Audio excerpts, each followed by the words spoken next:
They were the outcasts, until 1,000 Spanish horses escaped the Pueblo revolt and fell into their hands. In 50 years, they turned the Great Plains into hell for the Apache and for the Spanish Empire. This is the war they called by a chilling name, a war of extermination. Late 1500s, the Eastern Apache ruled the southern Great Plains. They hunted buffalo, they planted corn, they had the perfect life. Then came the Comanche, a tribe banished by the Apache themselves to the barren wastelands east of the Rockies. Their salvation, a divine accident, the horse. In just 20 years, they became the most terrifying nomadic empire in the Americas. No farms, no ties, never slept in the same place twice, impossible to track. Could fire a bow under a galloping horse's neck, no enemy could react. 1706, Apache raids on Spanish settlements suddenly stopped. Why? They were running from a ghost from the north, Jicarilla, Mescalero, Lipan. Entire bands wiped off the plains. Spanish scouts found villages of bones and ash. 1749. In desperation, the Apache did the unthinkable. They rode into San Antonio and begged the Spanish for peace, asking them to build a mission at San Saba to lure the Comanche into a trap. Result? One March morning in 1758, 2,000 Comanche warriors encircled the fort under a full moon, wearing bison horns, faces painted the color of death. In hours, Mission San Saba burned, priests beheaded, bodies mutilated. This was the San Saba massacre. A warning, no one stops the Comanche. 1785, Spain played its final card. They allied with the enemy of their enemy. A treaty, stop attacking us. In return, we help you exterminate the Apache to the last soul. 1790, over 1,000 Spanish, Comanche, and Wichita warriors cornered hundreds of Lipan Apache in a canyon west of San Antonio. Outcome? Fewer than 1,000 Apache warriors left alive on the entire plains. The Comanche claimed the throne. The Apache vanished into the mountains, where horses were no longer king. And there, they survived to watch both the Comanche Empire and Spanish rule collapse beneath them in the century to come. But that's a story for another day. The plains do not forget, and blood once spilled paves the way for the last ones standing. Sworn enemies, they fought each other in what the Spanish and Mexico called a war of extermination.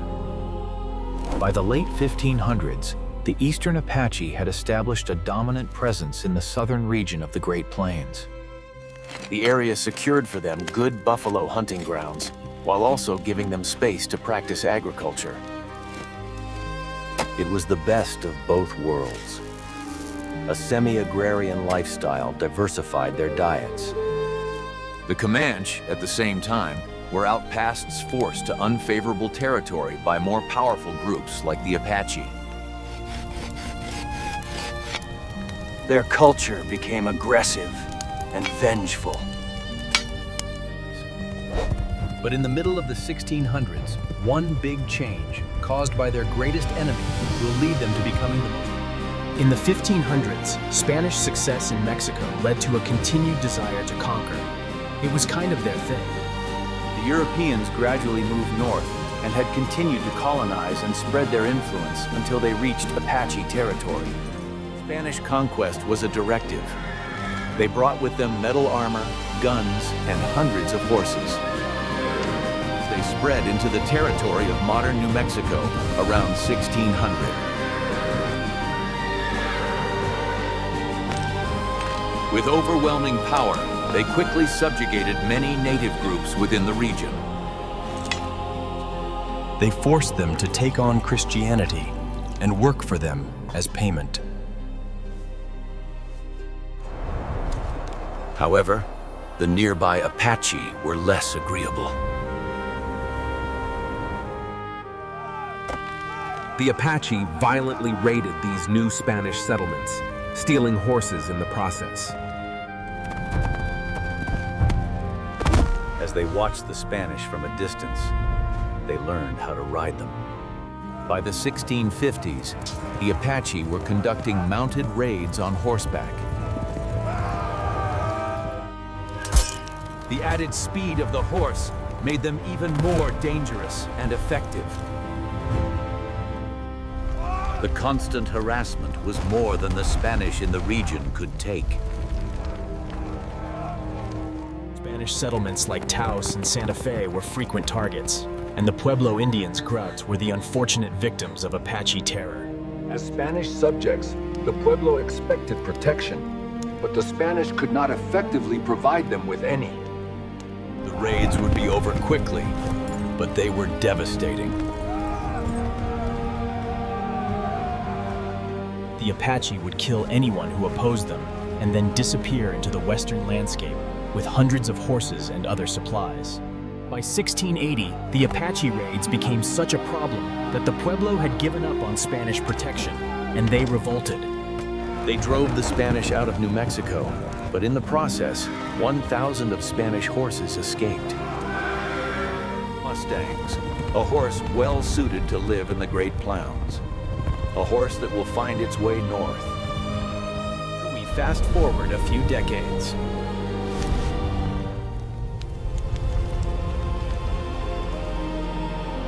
As territory had been lost and regained, the Spanish continued to be constantly raided by the Apache.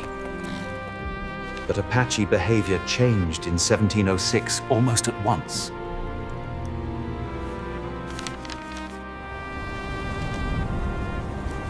The Spanish began to notice that the raids against them had stopped. Bands like the Jicarilla and the Mescaleros are seemingly leaving the plains, abandoning their settlements and farms, and doing so in a hurry. Reports start to come in that the Spanish can't explain. The Apache are acting strangely. The Spanish heard rumors of great battles, but had no idea who the Apache were fighting. They were told of invaders from the north, mounted on horseback, that they were powerful, fast, and dangerous. By the 1720s, the Apache were so devastated that many bands had moved entirely into the mountains. Some bands didn't make it that far. Spanish expeditions found that plains-dwelling Apache bands vanished entirely. So what was killing the Apache? The answer came from the Utes. They called the northern phantom invaders the Comanche. In their language, it meant those who are against me all the time. Historically, the Comanche are commonly described as rather unimpressive. The Comanches were pushed to the eastern side of the Rockies to scratch out a living in the least desirable territory. Then, in the middle of the 17th century, like a gift from the gods, they found the horse. The first thing they did differently was learn to breed horses. On the plains, horses were currency, and the Comanche were rich. The Comanche were rich.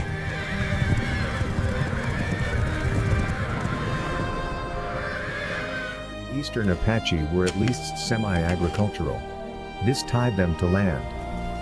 The Comanche didn't farm at all. As full nomads, they could be anywhere on the plains. If you were within 400 miles of the Comanche, you were in danger. Most raids would come in spring and summer. They would often move at night.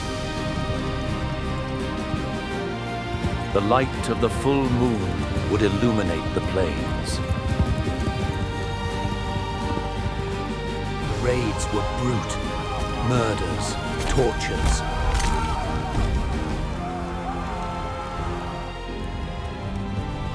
George Catlin witnessed the Comanche firsthand. They learned to fire a bow perfectly while riding.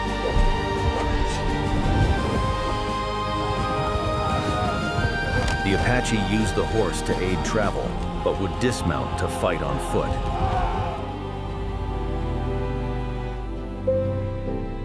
Author T.R. Fehrenbach said it best.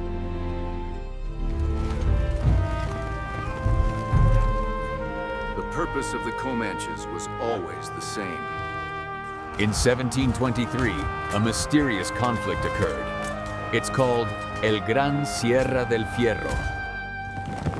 In 1749, something weird happened. The Apache rode into San Antonio looking to make a peace treaty. The Apache didn't only ask for peace. They also wanted the Spanish to build a mission and presidio. There were rumors of gold and silver deposits in the area. In April 1757, the Spanish gathered their supplies. Regardless, the mission and presidio were built about 2 miles apart. Occasionally, the Apache would visit the mission. In early March 1758, the spring grasses were beginning to grow. As the sun rose, they began to hear war whoops from beyond their walls. For nearly the next 2 weeks, the Comanche took their time.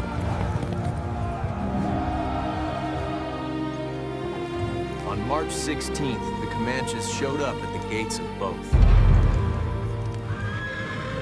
Fehrenbach writes, "The savages were a breathtaking, barbaric spectacle.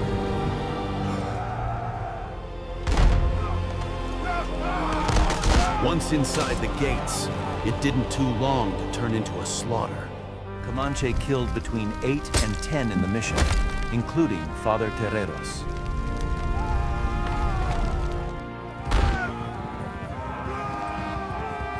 A number were able to escape to the better defended presidio. 2 days later, just as quickly as they appeared, they were gone. The next year, in 1759, they sent out a punitive expedition. Their force was overwhelming. It led to a panic and full retreat. They even left their materials, including cannons, behind.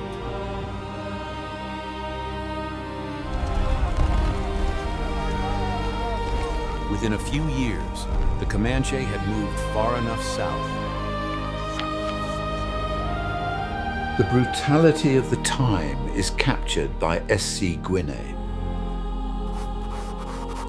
In 1780, the Texas governor, Domingo Cabello, wrote from San Antonio. The Spanish started to consider something they never had before, a war of extermination.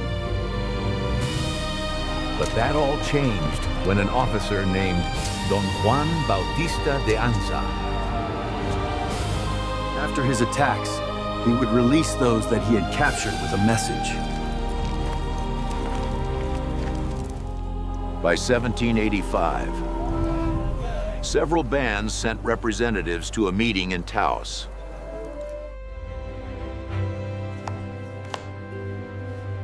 At the end of the meeting, they agreed to 3 things. The best example comes from January 1790. Hundreds of warriors were trapped at a canyon west of San Antonio and slaughtered. The tribe abandoned whatever land they had left. As the most powerful tribe in North America, the Comanche had completed their claim. But the Apache are resilient. The rugged nature of the mountains made the horses less of an advantage. The American civilizations of the Spanish and the Comanche would fall before them. But those are stories for another day. And you come back to check out some of the other ones on the channel.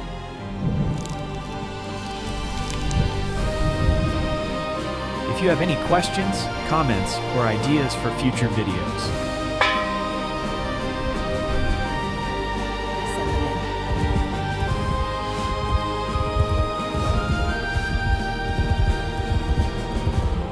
we'll hopefully get to all those.